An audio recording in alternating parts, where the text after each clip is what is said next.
पुण्याच्या महापौर आणि उपमहापौर पदासाठी झालेल्या निवडणुकीत राष्ट्रवादी काँग्रेसच्या वैशाली बनकर यांची महापौरपदी आणि काँग्रेसचे दीपक मानकर यांची उपमहापौरपदी निवड करण्यात आली।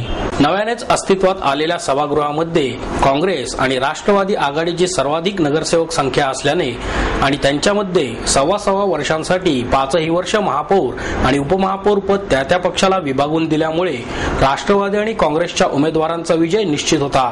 वैशाली बनकर यांनी 82 मते मिळवून विजय साकारला। बनकर यांनी भाजपच्या उमेदवार वर्षा तापकीर यांचा पराभव केला। तापकीर यांना 41 मते मिळाली। दीपक मानकर यांनीही 82 मते मिळवून शिवसेनेचे उमेदवार विजय देशमुख यांचा पराभव केला। देशमुख यांना 41 मते मिळाली। आरपीआयच्या 2 नगरसेवकांनी काँग्रेस राष्ट्रवादीला मतदान केल्याने निवडणुकीआधी अस्तित्वात आलेली पुणे महापालिकेपुरती शिवसेना भाजप आरपीआयची महायुती संपुष्टात आली। महापालिकेमध्ये नव्याने अस्तित्वात येणाऱ्या समीकरणानुसार शिवसेना भाजप दोघांची मिळून नगरसेवकांची संख्या दुसऱ्या क्रमांकावर येते। तरी देखील 29 नगरसेवक असलेल्या महाराष्ट्र नवनिर्माण सेनेला पुणे महापालिकेत विरोधी पक्षनेते पद जाणीवपूर्वक बहाल करण्यासाठी शिवसेना आणि भाजप दोघांनीही वेगवेगळी गटनोंदणी केल्याने विरोधी पक्षनेता मनसेचाच होईल असे स्पष्ट झाले आहे।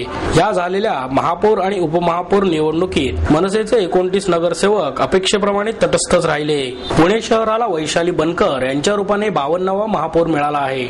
शहराचे प्रथम नागरिक होण्याचा मान आतापर्यंत 6 महिलांना मिळाला असून यंदाही महापौरपद महिलांसाठी राखीव असल्याने 7व्यांदा पुण्याची सूत्रे महिलेकडे गेली आहेत। काँग्रेस पक्षाचा जो जाहीरनामा आहे यामध्ये महिलांसाठी महिलांचं सक्षमीकरण करणं, सबलीकरण करणं आणि सुरक्षिततेसाठी उपाययोजना या संदर्भात मी सदैव प्रयत्न करतो। पुणे शहर हे भरपूर विस्तृत प्रमाणात वाढत चाललेले आहे आणि जास्त प्रमाणात महत्त्वाच्या समस्या म्हणजे सार्वजनिक वाहतूक, पाणी पुरवठा आणि कचऱ्याचं व्यवस्थापन यावर जास्त भर देणार। उपमहापौर पदासाठी बंडखोरी करणारे काँग्रेसचे नगरसेवक आणि आमदार विनायक निमण यांचे समर्थक मुखारी अलगुडे यांनी माघार घेतल्याने दीपक मानकर यांचेच वर्चस्व कायम राहत दीपक मानकर यांची उपमहापौरपदी निवड झाली।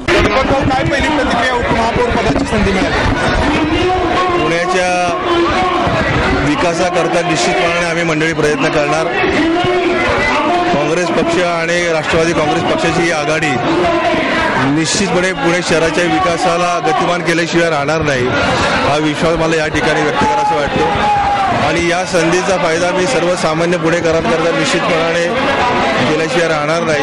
एक चांगलं काम करण्याची संधी या ठिकाणी पक्षानं मला जी दिलेली आहे, पुढे 27-28 वर्ष मी जे प्रामाणिकपणे काम केलेलं आहे काँग्रेस पक्षाच्या माध्यमातून, त्या संधीचं मी सोनं केल्याशिवाय राहणार नाही आणि चांगल्या कामाची पावती मला पक्षाने दिलेली आहे।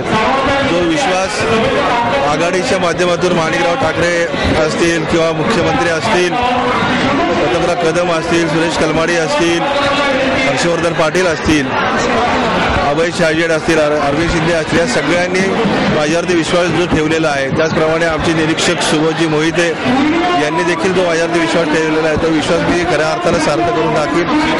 आता या आघाडीच्या माध्यमातून जे काही मतभिन्नता आहे ते निश्चितपणे चांगल्या पद्धतीने जोडण्याचा प्रयत्न आम्ही या ठिकाणी करणार आणि या 5 वर्षाच्या कालावधीमध्ये एक चांगलं काम करण्याचा प्रयत्न काँग्रेस पक्षाच्या माध्यमातून केला जाईल। आमचा जो जाहीरनामा आहे काँग्रेस पक्षाच्या, त्यातले जास्तीत जास्त कामं कशा पद्धतीने मार्गी लागतील याच्याकरता देखील माझा प्रयत्न राहणार आहे। सगळ्यात महत्त्वाचं म्हणजे पुण्यामध्ये 28 एकरमध्ये कोथरूड येथे शिवसृष्टीचा जो प्रकल्प आहे तो प्रामुख्याने आपण राबवणार। छत्रपती शिवाजी महाराजांच्या जन्मापासून मृत्यूपर्यंत संपूर्ण इतिहास त्या ठिकाणी मांडला जाणार आहे आणि जागतिक दर्जाची ही शिवसृष्टी असणार आहे असं म्हणजे तरी काही चुकीचं ठरणार नाही। कलमाडींचं कार्यकर्त्यांचं प्रेम हे कायम जोडलेलं आहे, म्हणजे जरी पक्षानं त्यांना या प्रत्येक ह्याच्यामध्ये जर सहभागी जरी करून घेतलं असेल तरी माणूस म्हणून प्रत्येकाशी ते जोडले गेलेले आहेत पुणे शहरामध्ये।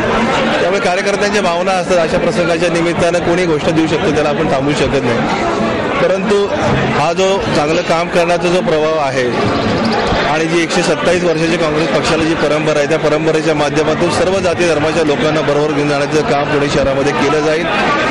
या सभागृहाला छत्रपती शिवाजी महाराजांचं जे नाव आहे त्याची जपणूक करण्याचं काम आपण या ठिकाणी निश्चितपणे करणार। या सभागृहामध्ये महात्मा फुलेंसारखे आदर्श महापुरुष देखील या सभागृहामध्ये आलेले होते आणि त्यांनी जे काम केलेलं आहे त्या कामाचा वसा जपण्याचं काम आम्ही निश्चितपणे या ठिकाणी केल्याशिवाय. जवळपास 100 नगरसेवकांचा महानगरपालिकेतील सभागृहात बसण्याचा पहिलाच दिवस असल्याने सर्वच नगरसेवक कुतूहलपूर्वक सभागृहाचे कामकाज पाहत होते आणि आपापल्या गटनेत्यांच्या सूचना ऐकत होते. प्रत्येक वेळी काहीतरी अनोखे करणाऱ्या मनसेच्या नगरसेवक आणि नगरसेविकांनी यावेळी मनसेच्या चिन्हांचा रंग असलेला फेटा घालून सभागृहात सर्वांचे लक्ष वेधून घेतले.